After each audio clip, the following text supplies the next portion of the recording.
I'm Lulu and welcome to Lulu's Way. I'm glad you're here. Today I'm going to make a video regarding more questions around the food plan and this lifestyle of eating healthy 100% of the time. It's a unique lifestyle and it's a lifestyle that's worth living. The commitment to this lifestyle is worth it.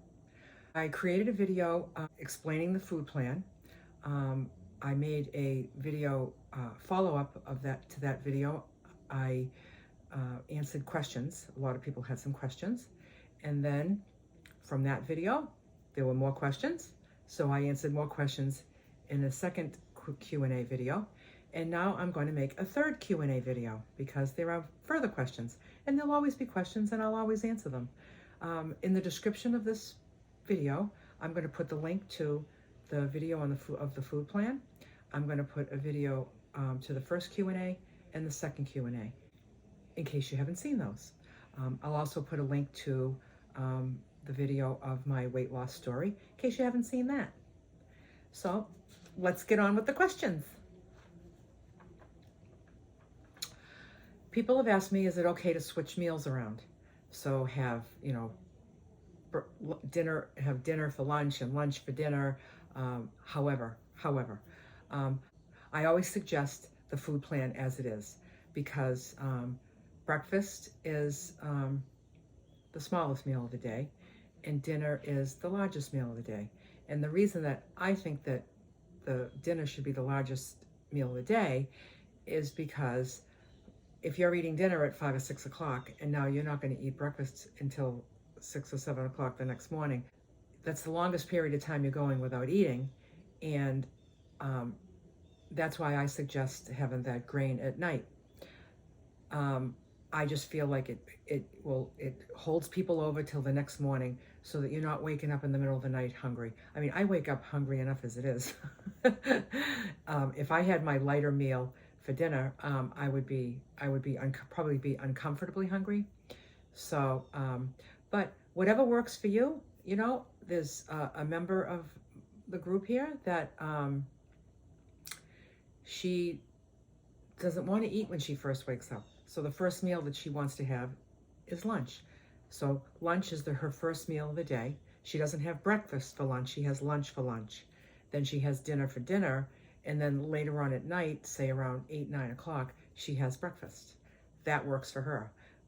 And it's working for her. So what I'm saying is it working for you? And ask yourself why you want to change it.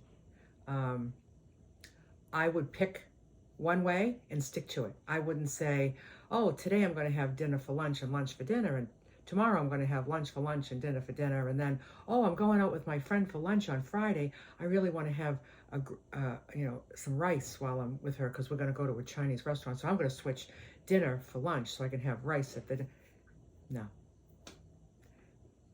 The whole point here is to get rid of the crazy, That's crazy.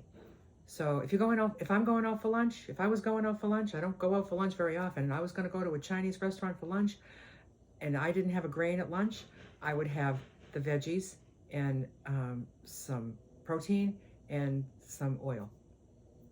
That's what I would do. Because I have my grain at dinner. I don't swap it all out. Will you still lose weight if you swap it and you swap it all different every single day? Yeah, probably. If that's your main motive, then go for it. In my world, I want no crazy. I want no weight and I want no crazy. So just consider and just ask yourself, why do I want to change this? Why is it important to me to change this? And then decide if your reason is reasonable and then change it. If it feels reasonable to change it, and then keep it. Change it to that and keep it. That's my advice. Somebody asked me how much I spend on groceries.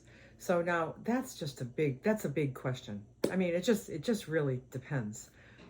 My grocery bill is always all organic, and I spend some good money on fresh fish. That's expensive. I spend a lot of money on my vegetables because they're all organic, and that's just costs more money. You don't have to do that though. I probably spend $200 a week on groceries, and I eat well. I eat like even the eggs I buy organic pasture raised eggs. They're like, they're almost $10 a dozen, you know, but you don't need to do that to follow this food plan. It's what I do. All I know is that if you want to talk about your food bill being higher because you're eating healthier, I just want you to understand something. When you go to the grocery store and you're buying a bunch of junk opposed to buying all fresh, healthy food, your fresh, healthy food is probably going to be more expensive. So at the grocery store, your food bill may be a little bit higher. Outside of the grocery store, if you're not stopping at convenience stores for snacks, if you're not at the gas station going in for a snack or a soda or a bag of chips or a candy bar, if you're not going out to dinner, I mean, all that stuff costs a lot of money. And that brings your total food bill way over what you would spend at the grocery store. So don't be afraid to spend more money at the grocery store thinking that it's going to hurt your budget when you really can think about the fast food that you would stop to have. All that stuff adds up. All the coffees at Starbucks and the donuts and the muffins and the sandwiches and pizzas, all that stuff costs money, So just know that you're worth spending the same amount of money on healthy food than all that garbage. So people ask me how much weight I've lost. My top weight, I was somewhere in my 40s. My top weight was 241 pounds. I ended up losing, gaining through my 40s. I lost a good amount of weight in my 40s, and then I started gaining it back. I never gained it all back. So by the time I got to my 50s, when I did this food plan, and this is the last time I lost weight, and when I got into my 50s, I can't even remember exactly what I weighed. So I come from a top weight of 241 pounds, and I am currently 129 pounds. Life is a lot easier in this size body, let me just say. If you're uncomfortable, if you don't feel good, if you lack energy, and you just, your clothes are uncomfortable, you got all that stuff going on, and you just don't feel good, like, you can change that. You can change that. You have the power to change that. You just need to choose it. You need to choose it. People ask me, how much water should I drink? Drink as much water as you want. I mean, I don't monitor my water intake. I always have this thing next to me with water, and I drink it when I'm thirsty. I just drink it when I feel like it. I don't know how much I drink every day. I feel very hydrated. A lot of my hydration comes from food too, because there's a lot of water in fresh, healthy food. There's no mandatory water. I mean, I know there's been diets in the past that say, like, drink 10 glasses of water, flush all that fat away. Forget about that stuff. Drink water when you're thirsty. Drink, if you're dehydrated, drink more water. If your skin is dry, drink more water. You should know. You know what you need. People ask how long it took me to lose my weight, and I don't really remember. I know it was at least a year, probably not much more than a year, of sticking to it 100%. Now, if you want to lose that much weight in that amount of time, then you follow it 100%. You don't have little cheat days. You don't have a little extra of this and a little extra of that. And maybe I'll just have a piece of fruit extra today because I'm hungry. If you're doing that stuff, yeah, that's not the food plan that I suggest. That's not my success story. People have asked me, what am I going to do if I want to follow this food plan, but I have to cook for my husband and he doesn't want any part of it, and he wants to still eat the unhealthy meals, and I don't want to cook 2 meals. Well, then don't cook 2 meals. Decide if you're going to make the meal that you want for the 2 of you or the meal that he wants for the 2 of you. Make your decision and pick one and make it. So either you're going to eat what he eats or he's going to eat what you eat. You decide. Or you can make the decision to cook 2 meals. I would want health and vibrancy much more than I would want not having to cook 2 meals. You know, you can also cook all the food that you eat on this food plan. You can have all that stuff cooked. Put a meal together for yourself, put a meal together for his meal, give him some tortillas to wrap the stuff in, melt some cheese all over it, melt butter all over it, if that's what he wants. But if you start with the food that you eat, you can perhaps make it something that he would want. That's a possibility. If it came down to making 2 meals, I'd make 2 meals. If you do some prep cooking for yourself and you have a bunch of stuff that's all prepared ahead of time, I show in many videos, I show how I food prep, how I make batches of rice and batches of sweet potatoes and batches of, broccoli and green beans and slice and dice up stuff for salads. If you have all that stuff ready in the fridge, then when dinner time comes and you're going to make something special for him, he wants fried chicken and mashed potatoes with butter and sour cream and whatever, make it. And then assemble your own meal with your own things. You have to want it. You have to want it that bad. And if you think that's unreasonable, then don't do it. I think it's unreasonable to sit in poor health and not feel good. But that's just my opinion. People ask me, what do I do when I'm invited to a party? Like, I go to a party and like, what am I going to do? Well, I can tell you what I do. I don't know what you should do, but I know what I do. What I do is I bring my own food. If this party is during mealtime, then I bring my own food. I don't even want to know what they're having. I don't even care if it works for me. I want my own. I want my own. I want it to be weighed, measured. I want it to be precise. I want it to be clean. I want it to be the stuff that I enjoy. And I want it to be cooked just the way I like it. That's what I want. I don't want to sacrifice one meal. It's a real forfeit for me. Like if there's something going on like in a restaurant, to bring your own food into a restaurant, it doesn't really fly well. If there's an event going on at a restaurant, I'll look at the menu and I'll figure it out. If I can put a meal together there, I will put a meal together there. I'll look at the menu and see how I can put a meal together. When I get there, I put the meal together. It's never as good as mine. So I forfeit. I just forfeit. I'm not going to do that all the time though. So if I'm going to a party, I'm going to bring my own food, and nobody cares. Just so you know, nobody cares. I know you think what you're doing is really freaky and everyone's going to be like, what are you doing? Nobody cares. Nobody cares. So just enjoy the party. If you can eat before you go to the party, eat before you go to the party. If you can eat when you get back from the party, eat when you get back from the party. That's ideal. I would rather not bring it, but if the party is during a mealtime for me, I'm bringing it. And I'll just go to the party. If it's not during my mealtime and I can have my meal before or after the party, then I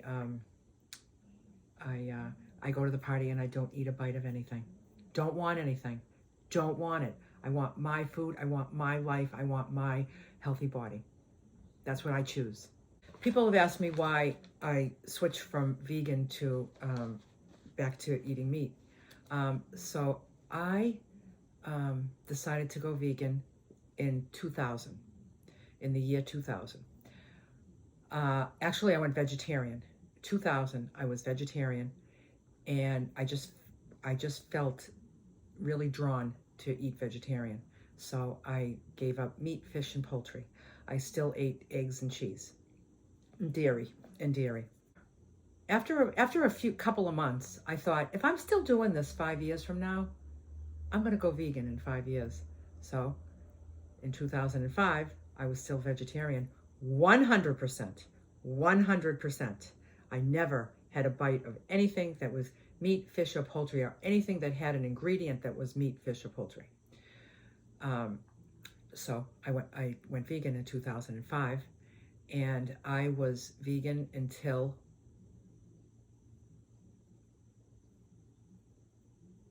2022.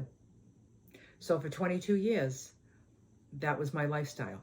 So I had nothing with eggs. Even when I was eating, before I started this food plan 10 years ago, I was a junk food vegan. because I would eat French fries, I would eat potato chips, I would go to Whole Foods and get the ice cream that's dairy-free. I would get, Oreos are vegan, just so you know. That cream in the middle is no dairy, it's all sugar. So I know how to eat bad. And then a lot of the meat substitutes, the chicken nuggets that are not meat and all that stuff, I was eating all that stuff. Even Whole Foods has, in their bakery, they have vegan chocolate chip cookies, vegan muffins, vegan, and I ate that stuff. So in 2022, I met with that very, very wise woman that I always talk about that gave me the whole supplement routine that I follow. She strongly advised me to include some meat protein in my diet. I wanted no part of it, and I was put my foot down because I was committed and devoted. And she just told me, fish. She thought chicken and fish and eggs, no dairy, no beef, no red meat. She doesn't believe that that's a wise choice. Have I ever chosen beef or cheese since I went back to eating? Yes, but I don't buy it really. I once in a while I do. It's been months since I've bought it, but I would again, I guess, if I felt like having a steak. But she just told me to think about it, and I did think about it, and just a few things that she said just changed my mind. And I'm very careful of the fish that I buy and the chicken that I buy and the eggs. There's very certain criteria for each of those things. I just ended up going on her recommendation. So I've been eating chicken, fish, and eggs for 2 years, a little over 2 years. And that's why I changed. A lot of people ask me if they can put milk in their coffee. And, all right, so I don't drink coffee anymore. I had to give up coffee, but I have drank coffee on this food plan. Another thing that this very wise woman advised me to do a little over 2 years ago, when I was still drinking coffee, is to drink it black. She just feels that this is her opinion, that coffee has a lot of healthy properties to it, but when you stop mixing things in it, it negates it. That's her opinion on it. I got rid of the milk in the coffee. I was doing soy milk, unsweetened soy milk in my coffee for years. And I was following this food plan. What I did was I put my mug of coffee on the scale. I poured the amount of soy milk in it that I enjoy. When just the right amount was in there, I weighed it, and that was how much milk I was going to put in my coffee every morning. It was 4 ounces. I had a tall cup of coffee with a lot of milk. So it was 4 ounces of milk, of unsweetened soy milk. So my food plan for the morning instead read, 1 protein, 1 grain, 1 fruit, 4 ounces of soy milk. It's not a food group. It's not a food group. It was just for my coffee. So I would never just pour that milk in my coffee. I would always weigh it. And I did that for years until I started having it black. Now I don't have coffee at all. So I invite you to decide if you want to put some milk in a coffee. If you're doing this all day long, in cups of coffee all day long, you're just eating in between. You're just having food in between meals, which is not what this food plan promotes. So I'm suggesting that you have it with breakfast. You have 1 cup of coffee that you have milk in, whatever it is, whether it's cow's milk, whether it's skim milk, whole milk, almond milk, soy milk, whatever, unsweetened, everything unsweetened. Just put a cup of coffee on the scale, pour your milk in there, see how much it weighs. That's what you enjoy. Make that part of your food plan. Write it down so it's cemented as part of your food plan, and don't have a speck more or a speck less. That's what you have every day in your coffee. And then the rest of if you're going to have coffee again, then just have it black. That's my recommendation. Somebody asked me, when did you begin loving your food? When did I begin loving my food? Well, I'm going to say right away, because it was all I was going to eat. I was determined. I put my very first meal on the scale. It was a breakfast, and it was 10 and a half years ago. I put that breakfast on the scale, and maybe I didn't love that breakfast that morning because it was a weighed out breakfast of healthy food, when maybe I was going to have, a bagel smothered in peanut butter or a muffin. But as I became hungry for my next meal, because I wasn't eating in between meals, I wanted that next meal, and I enjoyed it. And then I had to wait for the next meal and not eat anything in between. I wanted that meal, and I loved that meal. And that still happens today, all these years later. Like, I just finished my lunch. I'm nice and full, and it was absolutely delicious because I was really hungry for it. When dinner time comes, I'm going to be really hungry for my big ass salad, and I'm going to enjoy every single bite of that because I'm hungry for it. And I think about all those years, I was never hungry for my meals because I was always picking and grazing on something. And when mealtime came, like, when people talk about the volume of food I eat, if you took the volume of food that you eat, not following this food plan and maintaining overweightness, chances are your caloric intake is higher than mine. My volume is big because a lot of my food is water. All my veggies, it's mostly water. My body is mostly water, right? Fresh, whole things are water. Life is water, So it looks like I'm eating a big ton of food, and I'm eating just what I need. And when I get to that mealtime and I really feel like I need it, it's good. It's delish. I hope some of these questions that I've answered is helpful to you, and I'll talk to you later. Bye for now.